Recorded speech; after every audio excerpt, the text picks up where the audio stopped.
Welcome home to USA Global TV and Radio, a place where dreams take flight, with authentic storytelling, diverse perspectives and meaningful conversations, where global stories unite and bridges are built beyond all borders. Discover world-class education, entertainment, hope and inspiration.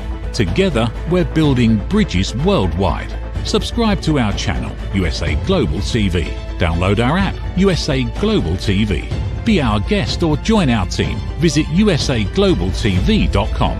Thanks to our founder and executive producer, Dr. Jacalyn Kerbeck. Music score by Yeffy Tang from Cloud Road Music. Voiceover artist Mike Porter. Creative direction by Paul Garcia. USA Global TV and Radio, your home for global connection. All rights reserved. This video and its contents are the exclusive property of USA Global TV and Radio. Unauthorized use, duplication or redistribution in any form is strictly prohibited.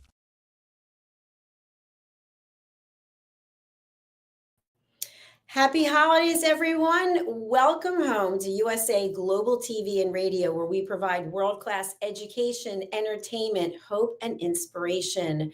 I'm your host today, Dr. Jacalyn Kerbeck, here for the Listening Mentor program. We have not had a program for Listening Mentor in just about 2 months, so welcome back. We're thrilled to have you here. Joining me is the star of our show. Her name is Caroline.heward, and she is located in the United Kingdom. She is known for her ability to help people bust their stress. She's also a resident therapist, and she is the host of A Woman's Prerogative, which there are 2 episodes on Mondays, and she's also one of our expert presenters on Talking Heads. I'm talking, of course, about Caroline.heward. Let's welcome her to our show today. We're going to talk all about communication during crisis. Welcome, Caroline. Good to see you. Woohoo! Thank you very much. What a long introduction. I've forgotten how many things I do. Thank you, Dr. Jacalyn. Yes, you are most welcome. So it's a pleasure to have you here today, especially during the festive holiday season. And the topic about crisis communication really could be related to almost anything. I feel like since I moved a month ago tomorrow, I've had nothing but a crisis every day, which I'm always looking for solutions. So I think that could be one of the outcomes as well. What is the solution? But before we get into the topic, tell us a little bit about your work helping people bust their stress. Thank you, Dr. Jacalyn. Well, I help people break through the patterns that create their everyday stress. So if you're a person that says, I'm not stressed, and you're walking around saying that you're not sleeping very well, or you've got a physical ache and pain that you constantly have, like a migraine or a headache, or low back pain or neck pain, this is how stress is manifesting in your life. And I help break through the pattern, the repeat pattern that creates your cycle of stress, however it's manifesting, whether it's physical, emotional, mental, or behavioral, in your relationships, or in your family, in your friendships, or in the things in your life that you do. I also help people move from a place of stress, anxiety, and depression to a place of inner peace, so their world calms and however their stress is manifesting clears, so they have an incredible night's sleep. And the other thing that I've been recently doing, and I'm very proud to say that I've been educating, training in large rooms in corporate to help them understand, have insights, awareness, understanding of different topics that create stress, which means that when you have insight, awareness, and understanding, then you can solve what's not working. And I'm very proud to be doing a series of online lunch and learn workshops for a couple of corporates, and this is where I'm moving the business into 2025 and beyond. Congratulations, Caroline. That is super. And you've been here for over 3 years now, and I've seen incredible transformation. You were already extremely accomplished, extremely professional, and you've taken it to a whole nother level. So super proud of you, and congratulations to you. Oh, bless you. Thank you. Thank you so much. You are welcome. You've earned it. So let's get into our topic today, which is actually interesting because my background was selling meetings and events.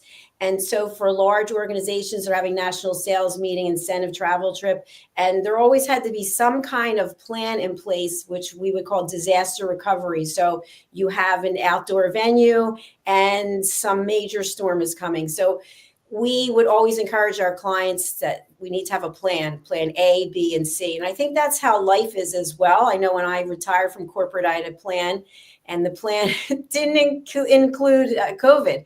So there's always things that come up in our life, whether they're big or small, and having a plan sometimes can really be beneficial. But let's talk about, from a therapist's perspective, what is a crisis? If someone calls you and they're like, I'm having a crisis right now, that could mean I broke my nail and I'm perceiving it as a crisis, to actually, world related events that are a crisis. But let's hear from your perspective. Thank you, Dr. Jacalyn. A crisis is whatever it is for you. If you're having what I would call a meltdown and you can't think, focus, or do anything, where you literally stop and can't move forward because you're in this emotional turmoil. And like you just mentioned, Dr. Jacalyn, broken nail for some people might be a crisis, especially if they're going to a big event or they're a fashion model and they've just broken a nail and they're just about to go on stage. That would be awful for them. So there's no judgment on what a crisis is, in inverted commas, means to individuals as well as the global community.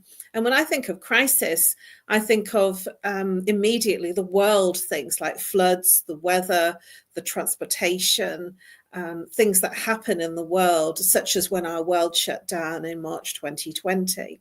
But then there's also crisis in terms of moving home. Are you going to move? Aren't you going to move? I remember having quite a nightmare not being sure of when I was going to be moving, when I was selling, because different things kept coming up that had to be resolved before we could actually sign on the dotted line.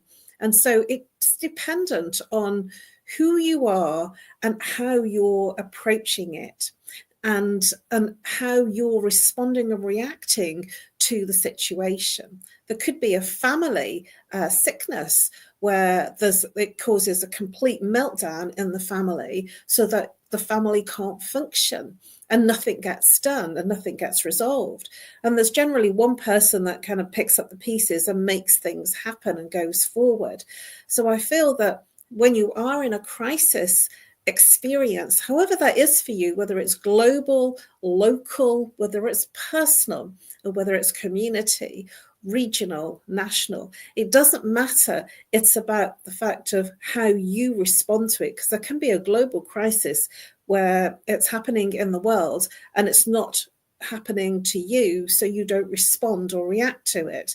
And I remember when there was the crisis of the weather in Florida, it kept me awake, because I have, both yourself, Dr. Jacalyn, and other friends that I've trained with in Florida, and I was very worried about them. And I joined global prayer meetings and meditations to make sure that I did my part to make sure that things calmed down. And it really did affect me, because there were people that I knew and I wanted to make sure that everybody was okay. So even though I wasn't in it, I still had a reaction and I was affected by it. And all I wanted to make sure was everybody that I knew that was in Florida was safe. And so I did reach out, and that might sound a little bit over the top. And at the same time, it mattered to me. And so it became my personal crisis that I wanted to make sure that others that I knew well were okay. That's beautiful, Caroline. Thank you so much for your kindness and your compassion and empathy. I think that's what the world really needs right now. So I just want to share also to what you just shared. Sometimes we become highly emotionally charged about things. And I'll give you an example. So I mentioned I don't have heat, and I haven't had heat in the bedrooms or bathrooms since November 20th. And in sharing that with other people, did you do this? Did you do that? Did you do this? So I followed a plan. And I hired an attorney and took the steps that I needed to take. But I have been a lady through the whole thing. And some people would not react the same way. You've paid for it, you've earned. Yes, I'm aware of all those things, but it's out of my control. So that gives me peace, knowing that I'm in control of myself. And I think that when we are prepared, for example, there's just been horrific fires. I think they're Franklin fires in California. And we have one of our team members who's in California, and she has a go bag and a no go bag. So if she's at home and not able to get out, she has everything that she feels she needs for a certain period of time. And if she would have to leave, she's got the go bag. So as horrible as it would be to have that situation, she feels safe in some ways because she's prepared to the best of her ability. So I'd love for you to talk, and again, there's no script here, I'm just giving you questions out of the air. I'd love for you to talk about what it means to mentally prepare yourself for the unknown. So you don't know what's going to happen. How could you possibly be prepared? What does that have to do with your frame of mind and your mindset, please? Thank you, Dr. Jacalyn. That's an excellent question, and one that is generally asked for when people do fall apart. Well, how are you coping? And it is definitely moving into a considered mindset of going into practical rather than going into emotion. Because when you go straight into the emotions of upset, sadness, or anger even, nothing gets resolved. And if you go straight into anger and you're looking to resolve something with another party that hasn't given you what that you should have, for instance, and we're going to take the example of your heating, I would internally be hopping up and down and be really angry, but that doesn't solve anything. And so the only way to solve that is to go to relevant people that can help you, because being angry about something that you're in terms of experiencing, but you can't control it, doesn't change the outcome. So if you are calm and you approach the relevant organizations, and indeed you've shared that you have contacted the legal profession for their support and their guidance in resolving the problem, that's what I would do. I would be practical and look externally at what could be done. If I was speaking to the people that were supplying the service and not supplying the service, I would then get very practical with them and calm. And I've been totally impressed with the fact that when I have been in a place of sheer angst and angriness at something not being sorted, that I've got this ability, and I highly recommend moving into this ability of being calm and being rational. Because when you are calm and you are rational, more gets sorted quickly. And it doesn't stop you feeling angry inside or sad or bitter, but that doesn't move you forward in terms of resolving the issue. Moving forward in terms of moving into the issue being resolved, it takes dedication of making sure that the emotions are down, right down, and you move into your practical, logical head to have decent and proper conversations. And so that in that space, you are much more approachable and you are much more akin to get a result that you need. And especially at this time of year in particular, when things are not right. So for instance, if a boiler breaks down, and your example of having no heat, that would be the same in England. If we had no boiler, there'd be no heat or hot water. And I would consider that a complete crisis of not having heat or hot water, because you can't live without heat and hot water. And that would be a total meltdown crisis for me. But what I've got is insurances that cover those things, which means that they come out within 24 to 48 hours to resolve it. And I make sure that I have the plans in place so that I have inner peace. But the big thing here that I want to share is being calm, being in a place of resolution rather than focused on the catastrophe and focused on the crisis. Be focused on what you want out of it to begin with, and express that to the people that you are communicating with so that they can help you get a resolution that's good for you and good for them. I love everything you just shared there. It's having a plan, and it's how you show up when the actual event takes place. So I'll give an example. Where I live, there's a parking garage. I have a reserved spot, and I'm next to someone. There's 2 columns and then space for 2 cars. And the person in the space next to me they've been there before me, obviously, but they're over on my side. So when I pulled in last week, I ended up scratching the side of my car on the passenger side because I couldn't see that there wasn't enough space because she was on my side. So I ended up getting out and looking at it. And then I pulled my car in, and lo and behold, she was actually in her car with the motor off, and she got out of the car. And I thought, I'm going to go over there and I'm going to say something. And then I realized it's my fault. I'm the one driving the car. So I'm the one who's responsible for doing this. Now, could I have gone over and said, would you mind in the future, could you pull your car over a little bit? But having seen that the space was going to be tight, maybe I could have taken a different approach. So I said to myself in that moment, when I wanted to say something or yell or get upset because I'm thinking, now this is going to cost money, I thought, what is the solution? The solution is to get a different parking space. So I contacted the management and I said, I want to be where the column is on the right side of me, because this way I can really see it, and then get the car fixed. And that's what I did. And I felt really proud of myself that I didn't lose control. I didn't beat myself up. It was a mistake, and I'm not going to blame it on anyone else. So I came up with a way to control myself, and then I came up with a plan, and I executed the plan, and the car got repaired yesterday.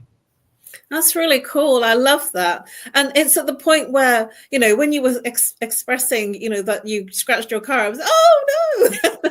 And I would have felt the same. I've never driven because I lived in London for so long. You don't need a car when you're in London. And then when I moved here, I moved here only recently where I do need a car, and I'm sort of feeling that I don't want to do it now. It's been too long without one. But if that happened to me, I would be really emotional. So I really get that it takes a lot of courage and commitment to keep the emotions down, even if you feel them. And this makes me think about road rage. I don't know whether you've ever heard of it. In England, we have something called road rage, where somebody might overtake you, or they'll cut you up, or that something will happen on the road.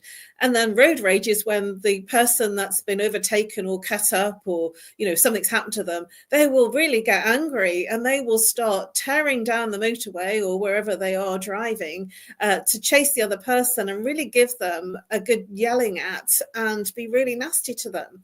And it's a way to get rid of the aggression or the anger. But my feeling is that road rage is something that's come out of that there's an anger somewhere else that they're upset or offended about. They haven't expressed it. And so it's come out when they're driving in road rage. Do you have anything like that, Dr. Jacalyn? Have you heard that term before in America? Yes. Yeah, absolutely. And there's a movie by Russell Crowe. He stars in it. I don't remember what the title of it is, but he's in a truck and he's actually cut off by someone. And it turns from basic road rage that you witness to something unspeakable. I can't even go into it at the moment. It's a very interesting movie. So yes, but that again is where people lose control. You could be sitting at a traffic light and the light turns green and you're 1 second delay from hitting the gas pedal, and all of a sudden beep, beep, beep, beep. It's just, so I just give them the, move around, go, if you don't like it, just go around, but I'm not going to get myself upset. And I really feel that in terms of living through various crises, I feel like if you have some kind of strength mentally, where you've been through a number of things in your life, more things are coming, because that's just how life is. And the question is, how are you going to show up? So I shared this last night. I taught setting boundaries and asking permission course. And I just shared that when something happens, I will give myself 10 minutes to be upset about it. and then I have to move on. But I also will isolate myself from speaking with people because I don't have that, yay, everything's great and I'm happy, because I don't want to put it on someone else. So I set a boundary that this is my own internal thing that I need to deal with, and I will deal with it, but I'm not going to pass it on to someone else and ruin their day. What are your thoughts about people embracing that as a possible technique to deal with things?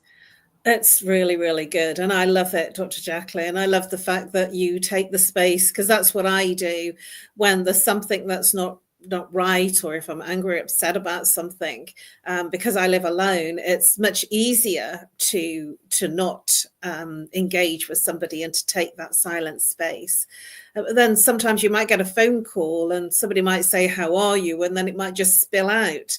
And so I'm quite careful, and I'm human and you're human. And it doesn't mean that we don't experience life, and, we're not perfect.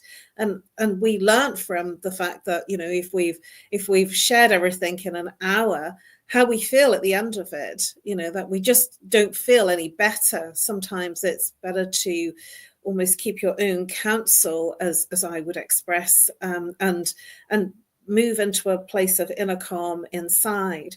And the other thing, that when you speak to somebody and tell them and everything comes out, there is an expression of a problem shared as a problem halved, but also there's also the other side of that is the person that you are telling everything to. Are they open to listen? Do they really want to hear what you have to say? Are they in a position to want to hear it? And maybe they're just not interested, and maybe they don't care about you enough to want to hear it. So it is about choosing, if you do want to express or unpack, or describe, or just sit and talk to somebody and have somebody as a sounding board, that they really are there for you, because you might think you have somebody that's a sounding board that isn't really there for you at all. So if you do need a sounding board, especially if you're in a crisis, to feel different and feel better, to be very mindful about who you choose. And I've certainly come up a little bit of a cropper myself by thinking that I could share when I wasn't feeling so great and they weren't really there for me. So I'm extremely careful about, when there are challenges, who I do share things with, because it's quite surprising how many people will have a judgment, have an opinion, and then they put all of their stuff onto you as to what you should do and what you shouldn't do, and how you should feel and how you shouldn't be feeling. And it's kind of, it's counteractive to you simply allowing yourself to be able to be open, to express without feeling a judgment. So there is two sides to that coin. And sometimes you might be in a position where you do need a sounding board just to say. And at those times, choose the person that you express as your sounding board to, that they are open for you to be in that place, because they might not be open and they might not care about you enough to give you that space. Absolutely brilliant, Caroline. Thank you. And I think that also is in alignment with asking permission. Would now be a good time to speak to you about XYZ? Do you have 15 minutes to listen? I just need someone to listen. Could that be you? And I think when we do that, that kind of sets the stage. But I know in my own life, and maybe you have this as well, maybe people out there watching or listening, you get to know people in your life, and you know their personalities, and you know that they have certain hot buttons. And certain people, their hot button is money, and they like to talk about money, or they want to tell you how much money you should be making, or they want to evaluate. So when something comes up for me, I stay away from those people, because I know they're going to provide a solution that they think is relevant, even though I didn't ask for one, but it's always going to be about money. And I think other people, they have something about your time, the amount of time you spend doing something versus the amount of time you could be doing something else. And that's their immediate go-to. So I really try to work through things myself, because I know if I reach out, I'm going to be getting a judgmental answer or a problem-solving answer when I didn't ask for someone to solve the problem. And I think it would be a good time to talk about, with the holidays, there are going to be many people gathering together at dinners, at homes, etc. And you add in a little alcohol, or you add in a football game or a soccer or something, and people, their guard goes down and they start to say things or share perspectives or let you know they don't like this about you, or why are you wearing that today? Or so how can people plan ahead to avert what could become a family crisis during the holiday get-togethers? That's just so pertinent right now, Dr. Jacalyn.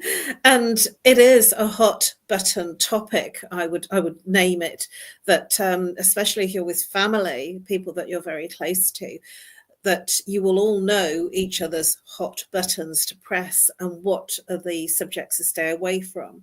And certainly I know that there are some family members that will just go in there and prod the sore spot and want a debate when they know that it's going to cause some friction. And it's important to know that can happen, especially, as you mentioned, Dr. Jacalyn, when guards are down, when there's a bit of alcohol there, or there's other recreational substances, because let's be honest, we're all not clean living, and there are some people that will be under the influence of recreational substances apart from alcohol, and that the sensitivities are relaxed, and you become much more open in terms of what you say. And my advice here, and it's really an invitation, is to know if they are pressing your buttons, to, if you can, and it does require you to be in a space of control, to not respond in terms of the heated debate. I call it the tennis match. They say something, you say something, they say something, you say something, and then it gets bigger and bigger. Or one person raises their voice, the other person raises it higher, and the other person raises their voice, and it's like a competition. And when you get into that position, nobody wins, nobody feels safe. And there has to be, in that situation, a win-lose.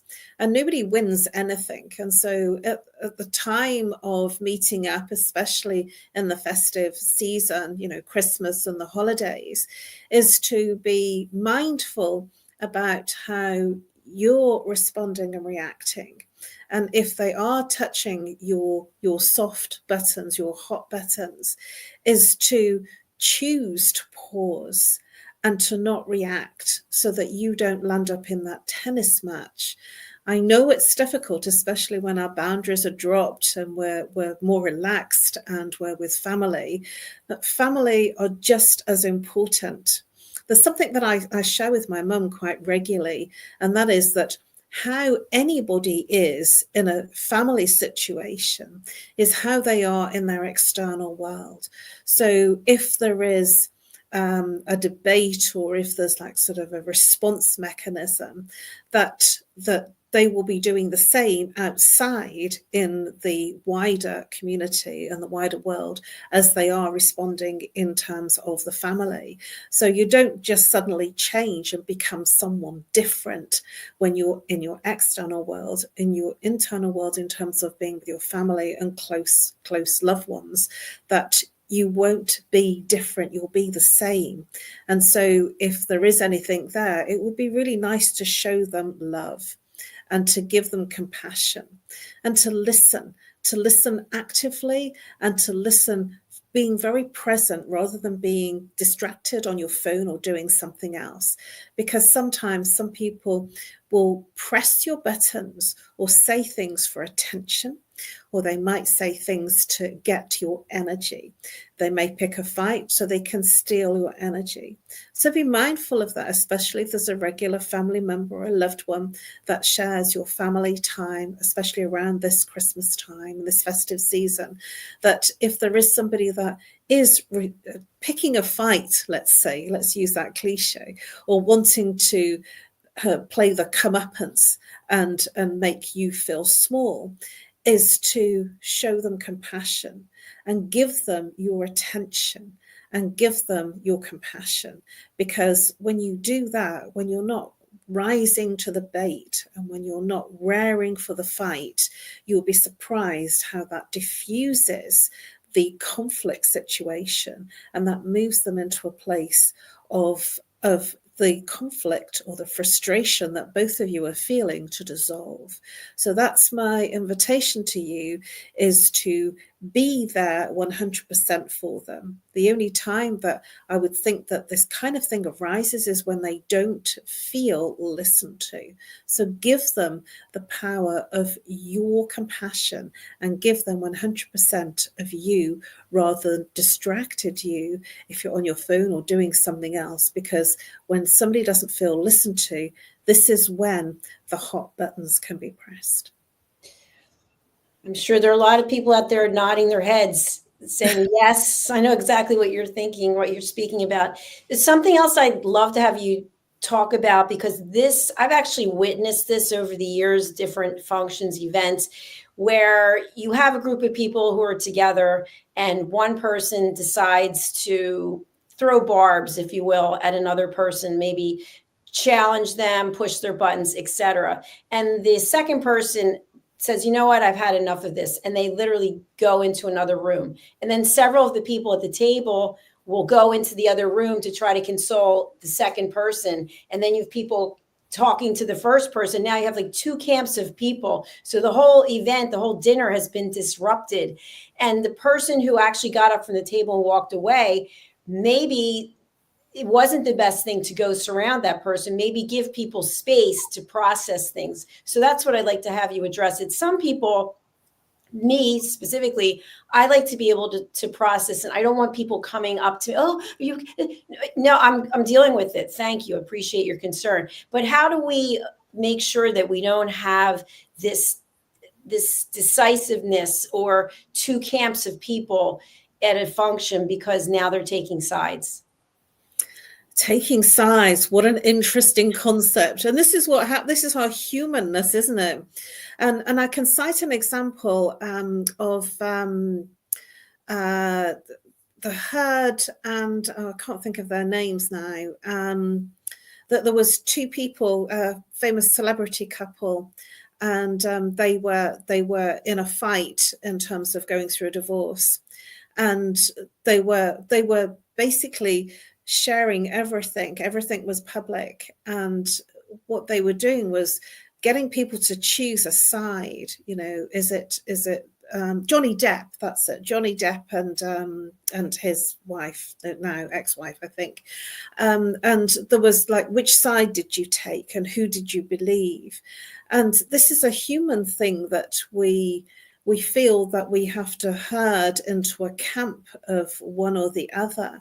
But what about being there for yourself and for both, rather than finding the way to choose a camp, to be what I would call the peacemaker? And in my family, I was always known as the peacemaker, the one that would, if there was two camps or there was an argument or something, that I would want to find common ground to make it all okay, and look at both sides and find a camp of the least resistance and bringing both together, because, you know, both parties are having a difficult time, and both parties are struggling with something that's different, and that's coming into the way that they're responding. And it's not easy to be the peacemaker, but I would say that rather than choosing a side and creating more animosity, that I would take the view of being the peacemaker for both. And it's the peacemaker for the situation rather than the peacemaker for the person. Because when we get into sides, we get into the humanness of it all. But when we get into being the peacemaker for the situation, we start to become a bit more logical, a bit more practical, and less personal, and less judgmental. And we become more compassionate, and we become more patient, to be open for there to become a place of inner peace for both parties and for the situation. So if there is that kind of divide, I feel that finding a place of solving the conflict of the situation is a good way to handle the fact that people take sides, because taking sides only creates more divide. There is a cliche, divide and you will conquer. This is the strategy for war, to create divide. But what I would say is when you become the peacemaker, then there is opportunity for everyone to win. It's so beautiful the way you summed that all up. That's fantastic. I think it also comes down to finding a solution. And then also, I love this thought, knowing when to leave.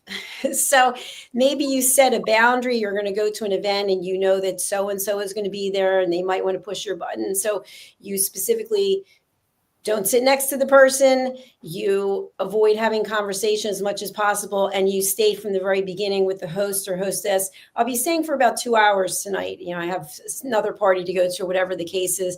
And then you can literally get out of there without any confrontation. And yet there will be people who specifically are going to cause confrontation because that's what they like to do. They like to stir the pot. And I think all of us know of someone who is a pot stirrer, for example. What's a good way to deal with people that like to stir the pot? Oh, you really are asking some critical questions here. There are people that thrive on chaos, that thrive on you being offended, upset, or they're counting on you being offended because they get some energy from it. And I'm going to bring in that this kind of person, depending on how much they are engaging in this kind of activity and this kind of behavior, is showing up as it's a narcissistic trait or a passive aggressive if they're quite calm about it. So it is important to have an understanding that that's what they do. And it's up to you if you want to get into that game. And if you don't want to get into the game, don't play it. Don't play into the game. And if you offer them silence or a smile, I actually feel that you can kill someone with kindness because they're expecting you to react and respond very negatively. And if you just stop responding and reacting negatively, draw a blank in terms of silence. Silence is the best thing to do. If there is a difficult situation where it keeps escalating, is to energetically and physically become silent in that situation, because it doesn't solve when you go into the tennis match. So to go into a place of silence and work out what it is in you that's reacting. Because if you're reacting and responding and feeling angry or upset, that is yours to handle. And so whatever it is that's coming up for you, to handle that. You don't need to handle the other person's aggression. You just, because they will have their own responses as to where that aggression or anger or sadness is coming from. It's about you handling yours. And when you handle what's coming up for you in terms of your reactions, that allows, in consciousness, what it does is, I'm going to be a bit woo here. In consciousness, it clears space. So when you clear your own stuff, it allows the other person and gives them a level of permission to clear theirs. So there might be sounding off at someone else that has not got that clarity and clearing of their consciousness in terms of what's happening. So they might be really angry with you and upset with you and really, really pushing it at you.